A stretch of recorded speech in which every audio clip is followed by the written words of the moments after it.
You guys don't need to worry about me getting revenge from Diddy. I've got 3 moves that make sure he'll never be able to come after me or my family. First, I personally reached out to the victims' legal teams. The real reason he's not getting out is those buried cases behind the scenes. I provided legal funding for 7 victims who had been silent for years and brought in the top criminal attorneys in the country. Second, I bought up every potential post-release business deal he had lined up. I planned this 2 years in advance, so by the time he got sentenced and still had hope of getting out, every partner had already cut ties with him. Third, I don't just have evidence, I've got backups. This is an entire minefield that's been buried for 20 years. I uncovered every secret from the last 30 years. With testimonies from the victims, we interviewed over a dozen people he tricked, threatened, or violated. You think that's harsh? No, he destroyed other people's lives for decades. I'm just making sure he spends a few extra years in prison for it. I'm not afraid of his people, not afraid of his threats. I know he's still in there fantasizing about a comeback,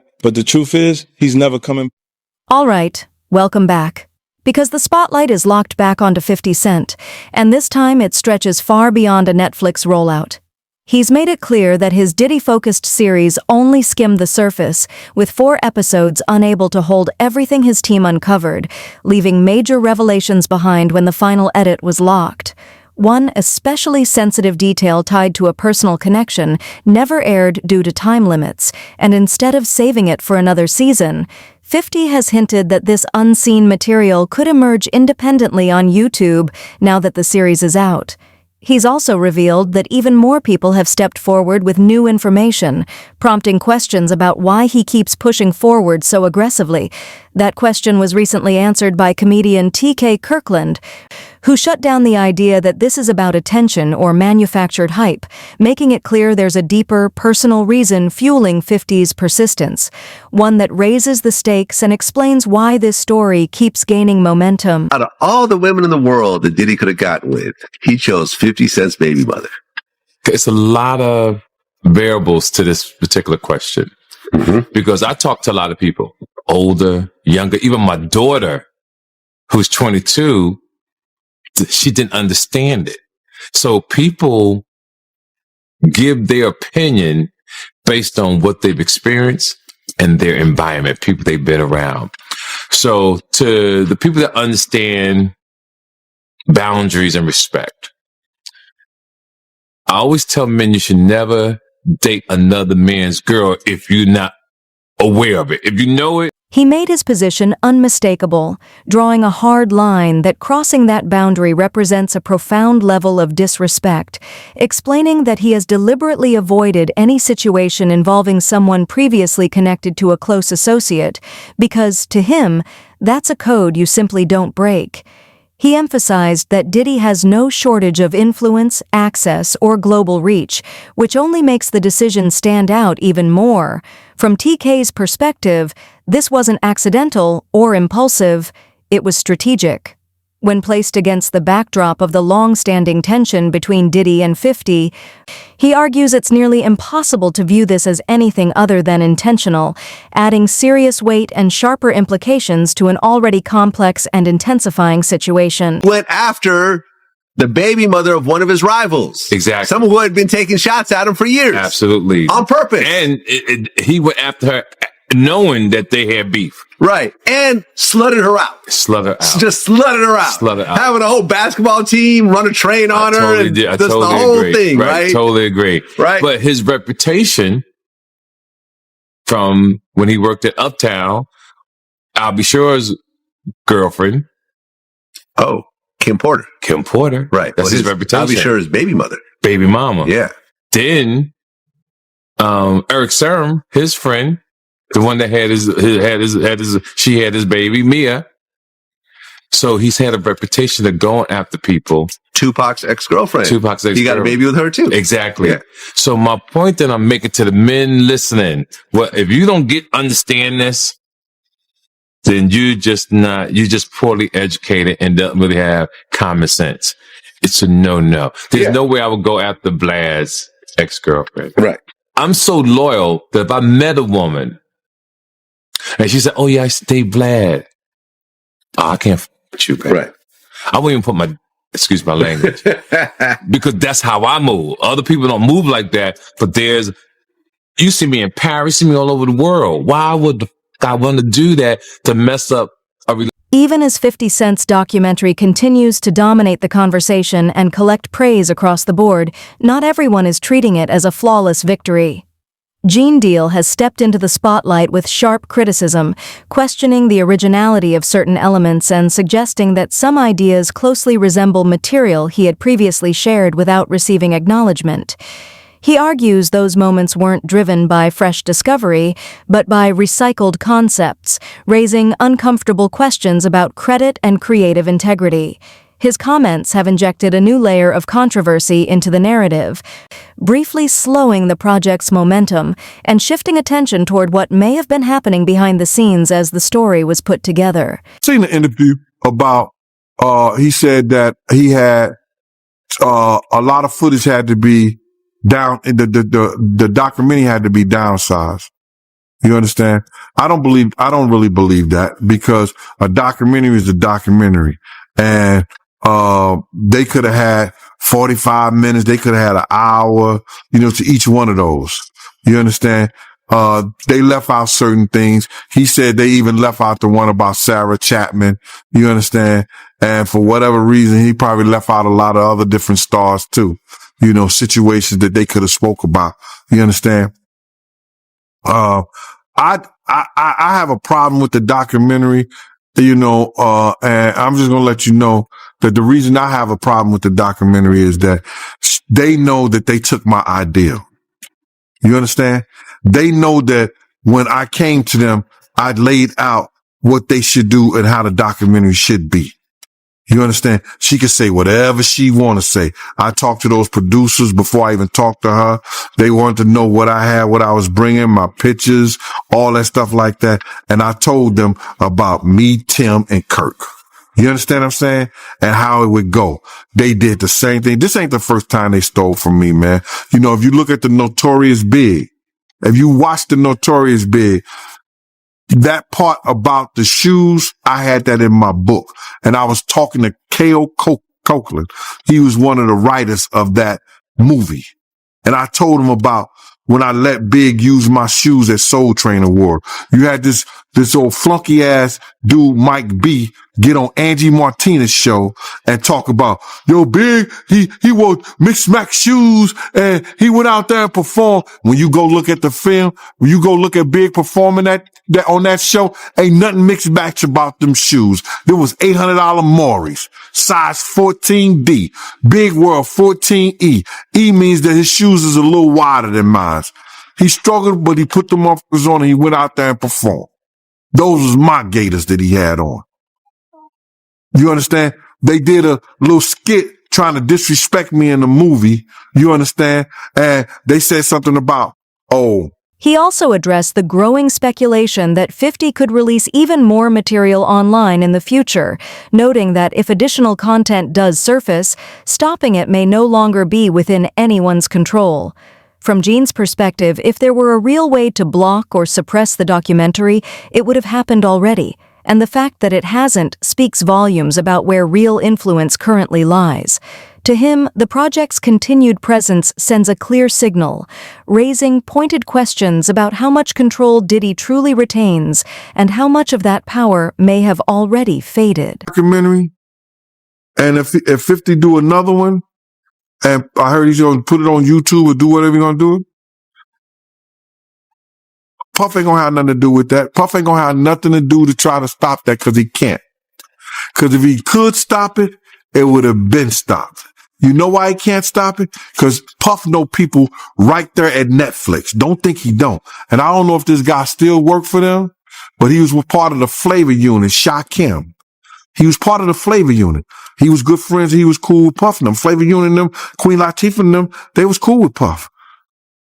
If Puff would have sent the cease and desist over there and they could do it and he had the power and they wasn't right, they would have been done it. You see, it's still rolling, right? It's still going on, right? He ain't got that power no more. You understand? Now, could he sue them because they use his likeness or use them and stuff like that? I don't know. I'm not that versed in they using him. You understand? If they can steal your whole damn idea, your whole damn ideal, why can't they steal your whole damn intellectual property? Gene went further, highlighting what he described as Diddy's long-standing fixation on Tupac, not a passing thought, but a mindset that subtly shaped years of decision-making. In his view, that focus influenced how Diddy navigated behind the scenes, guided critical choices, and affected both personal and professional moves. Gene argued that this perspective became a defining force in Diddy's approach, steering his strategies and actions in ways that continue to resonate even today. I did see the interview that 50 did with Sherry, and he was talking about he didn't release the video about Puff having a kid by Kim Porter's friend, Sarah Chapman. Now, we all know that she used to date Tupac. You understand? So either he got her because he wanted some remnants of Tupac. We don't know. But it seemed like every dude that he had some kind of disdain, dislike, or that he idolized in a sense, he wanted their girl. Or he wanted to be a part of their girl. I don't know why. Yo, bro, this dude was, I don't know if he was in love or in hate for Tupac. He wanted to be an actor.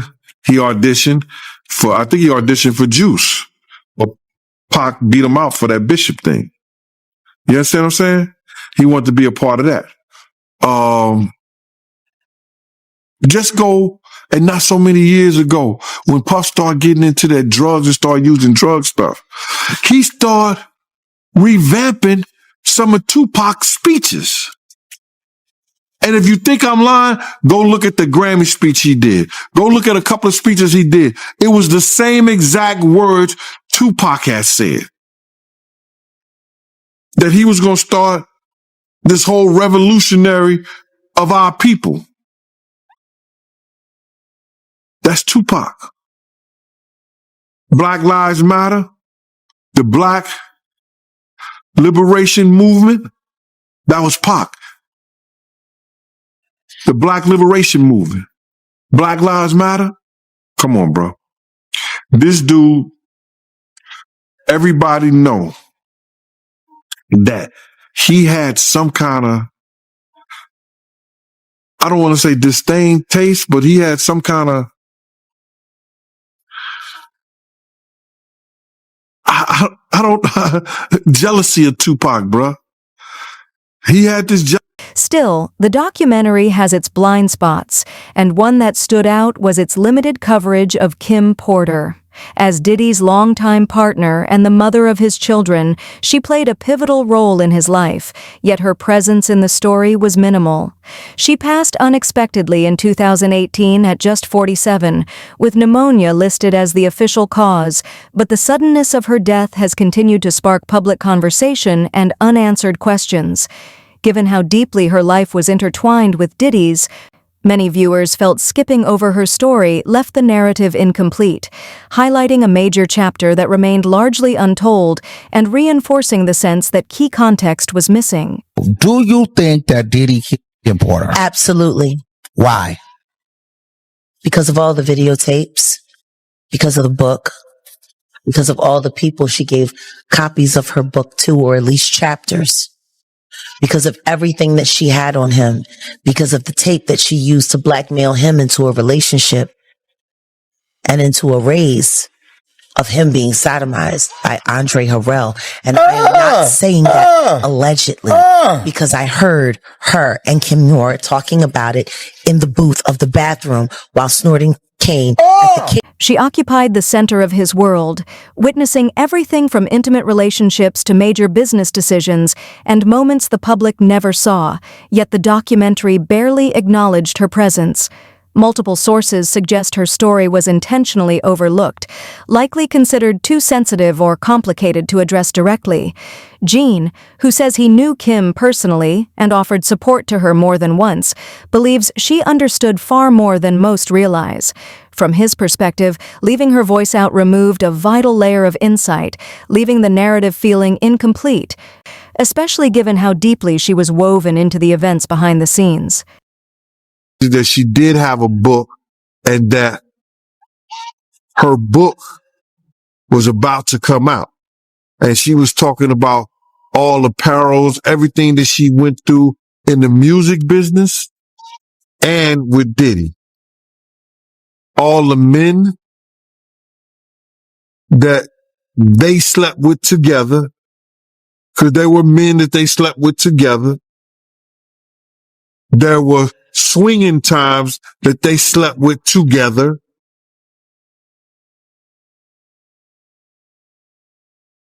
I don't know, man. How do you put your girl through some shit like that? Or how do you look at your girl and knowing that she's another dude? What kind of demonic mind you have to have to be that far gone where that shit don't bother you? And got rid of them. They swimming with the fishes. Wow, man. So she was about to expose all that in her book, them sleeping with men together. She's going to expose everything. I heard it was tell all. Yeah, that's crazy, man. Just curious, right? Did you know that Diddy and Kim had that type of relationship back then in real time? Yeah. Yep. Because I know somebody personally that lives in Atlanta that was swinging with them. And I would never mention his name because he's a good brother and he knows my family down there. You know, he knows my family down there. And I would never, put his name out there like that. He's been in the music business. He done put a lot of groups, A-listed groups out there. None of that perspective made it into the documentary, which reduced Kim's role to a few photos and a brief mention as Diddy's children's mother before moving on, an omission that felt striking given how central she was to his life. For someone so deeply embedded behind the scenes, the absence raised serious questions among viewers. Mark Curry also spoke publicly about a troubling dynamic between Kim and Diddy, claiming he closely monitored her private communications and reacted harshly when things didn't sit right with him. He recounted an incident where Diddy reportedly became furious over a phone call Kim had with producer Shakir Stewart, confronting him publicly and escalating the situation. Moments like these, Mark argued, reveal a controlling environment that the documentary never fully explored, highlighting how critical stories and perspectives were left untold. The day they just did a whole thing with the girl that he was dating was the one that was putting the wiretaps and all of that out. It was a clear case. She came, hey, I was the one who was doing the wiretaping and all of this, right? The tapping. So I knew about this before she came out and said that she was the one that was doing it. I was sitting there like, damn, he know everything she doing. He know her conversation. I'm sitting there like when I'm sitting there right there next to him, when I'm hearing them saying, this is what Shakir Stewart was saying to Kim Porter on the phone that made him mad. That made him so mad at Shakir Stewart when he went to L.A. Reid party, hit him with the chair. You don't think if he hit a man with a chair for dating this girl, they're going to have a fight at home too. You know what I mean? That's why, they say, he busts her nose up on the boat. And have you ever been to Sandro Pay's here? Brother play a mandolay. Remember that was in his song? I need a good woman next to me. So then it happened in what was it, Sandro Pay? Like that island. And then he bust her nose. She said, they tried to make it seem like she slipped and fell. She slipped and fell and broke her nose. Nah, the truth was she slipped and fell and landed on his fist. Yeah, but that's what happens when you put your hands on females. I don't really have much respect for a man who's physically abused towards women, man. I kind of think they be kind of suspect. I'd be like, man, you know, girls fight. This omission fits a broader pattern, especially when looking at how the documentary skimmed over Diddy's infamous parties. For years, those events were said to draw major players from across industries, yet the film barely touched on them. No notable names, no meaningful context, no real depth. The absence is striking, particularly given how openly those connections were discussed at the time and how silent many of the same figures have become today. Far from accidental, the lack of detail feels deliberate, another carefully avoided area that reinforces the sense that certain conversations were intentionally kept off-screen. Thoughts on all the his celebrity friends that denounced those allegations and were like, "This is false," and you know, they were saying, "Yeah, should they speak up now?" It's getting a little too late for those who are complicit. Stevie J should be charged. Mary J. Blige should also be charged. Jennifer Lopez should definitely be charged. Jay-Z should be charged. Khaled should be charged. Rick Ross should be charged. Usher should be charged and tried. Jaguar Wright has taken the conversation beyond the music world, arguing that the roots of Diddy's story were planted long before fame, inside his childhood home. She describes an environment where his mother was often preoccupied and unfamiliar faces came and went constantly, creating instability. In her view, growing up amid that unpredictability leaves lasting marks on a child's outlook, impressions that don't vanish with success. Jaguar believes these early experiences were crucial in shaping who he became long before the music industry ever had a chance to influence him. What he saw and what happened to him in his own mama house. All of those strangers, them up involved, looking around, seeing what was going on. And let's just be clear, it sounds like her house was a house of, professional freak-offs. So who knows what he saw or what could have happened to him while she was busy entertaining people and pouring and getting tips, as she would say, for her after-hour life. Oh yeah. He was. I'm gonna say he was surprised to hear that. School bus driver. No, was he surprised or was he like, "Zip it, you talking too much"? Because that's what it looked like to me. It looked like you talking a little bit too much. They don't need to know about that. While she was sitting there, because I was a bus driver and I was this, and I worked at the after hours. And I would pour them drinks and they would give me big tip. Jaguar also pointed out that Diddy has openly expressed pride upon discovering his father's risky, street-centered lifestyle, and she sees that reaction as deeply telling. From her perspective, embracing that image instead of distancing himself highlights how profoundly those early influences shaped him. She argues it offers a clear window into how his mindset, values, and sense of identity were formed at a young age, with those foundations continuing to ripple through his choices and behavior even today. In Sean's own words, in Diddy's own words, he had said he had a sigh of relief learning that he was the son of a hustler or a gangster. Like he wanted that status. He wanted to say that he was a sigh of relief is a wild thing to say. That your daddy was a gangster or a hustler. That's what you heard that he was. Well, I mean, like Tim said, they had a bunch of blaxploitation movies being played around the house all the time. They grew up with the Mac playing. They grew up with Superfly playing. Like, I mean, if that's what you got going on, you got two women in the house and there's no men around, and these are what the little boys are watching.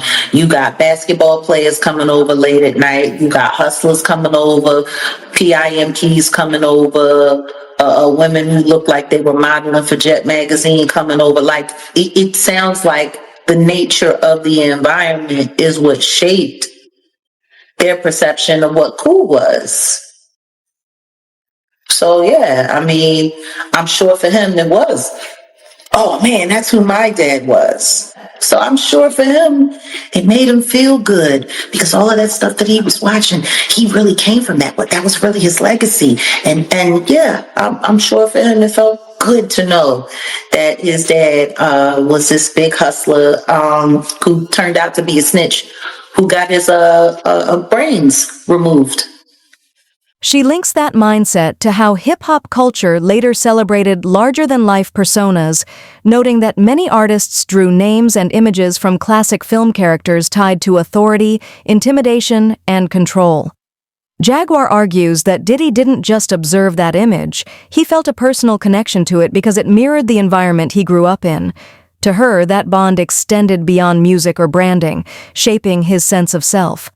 She also touched on his relationship with his mother, describing it as unconventional and tense, suggesting deeper, unresolved dynamics that add a subtle but chilling layer to the broader story she was revealing. For the situation where they say he was trying to shape Misa into his mother, can you see that? Like, Yeah, with the blonde hair and yeah, and all of that. I mean, somebody really? asked a question, what kind of man puts his hands on his mother? The same kind of man that parties with his mom, the same kind of man who kisses his mom in the mouth, the same kind of man who seems to have accurate knowledge that his elderly mother can put both of her hands, her palms on the floor and while she's standing up, bent over. Oh, damn, I ain't seen that one. Oh. You never seen the Instagram video when he was talking about how his mom was still young and spry and how she still liked the party and how they was getting a IV drip? Oh. Damn. And she was kissing him in the mouth on the video when he was like, yeah, my mom can bend over and touch the floor with her palms. It's a very, very, very weird relationship. Jaguar contends that it all ultimately traces back to Diddy's relationship with his children, which she describes as deeply troubling. She notes that multiple sources allege the kids were exposed to situations no child should face, raising serious concerns about judgment, boundaries, and accountability. To her, the most unsettling part isn't just the allegations themselves, but the widespread silence surrounding them, forcing hard questions about what kind of parenting allows such circumstances and why so many adults who were supposedly aware chose to stay silent rather than speak out. Yeah, I mean, it kind of goes into, he seems to be having, and again, I know the freak offs, that his son is there. Like, it seems like he likes to get down with his kids. Yeah. But that wasn't all. Just to hear Little Rod say, like, the boys were around. Roger Bonds talked about the children as well. What kind of parenting relationship is that? But then again, that goes back to the conversation of Lori Harvey, Steve Harvey's daughter. It was all known that she was spotted in them streets with Justin, and then she was spotted in them streets with Diddy, and they all tried to sit there and pretend like that wasn't what it was. Like, I don't know if anybody has not noticed, but ever since Diddy got pinched, they've all been trying to pretend like all of the stuff that we've seen that happened, that they was all involved and didn't happen. If Lori Harvey was hanging out, and it's kind of weird, like the whole relationship with Justin looks weird. He looks like Mini-Me with Dr. Evil. It's weird. Like, why are there people? Why is there sexual behavior going on? And why are people naked in front of their kids, G? Doing all kinds of stuff.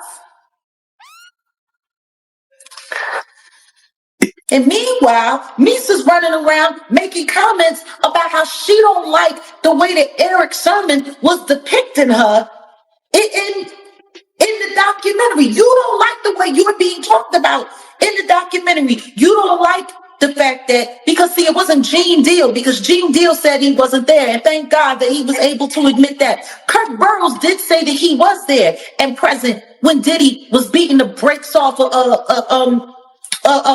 Misa and putting the feet to her up underneath the car. If 50 Cent delivers a second wave of footage, it could unveil entirely new claims, overlooked perspectives, and deeper context that never reached the original release.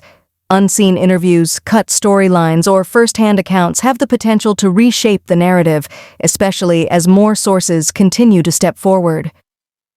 The bigger question is how much remains hidden and who might be affected if it finally comes to light. Share your thoughts in the comments. What do you think could surface next as this story keeps unfolding?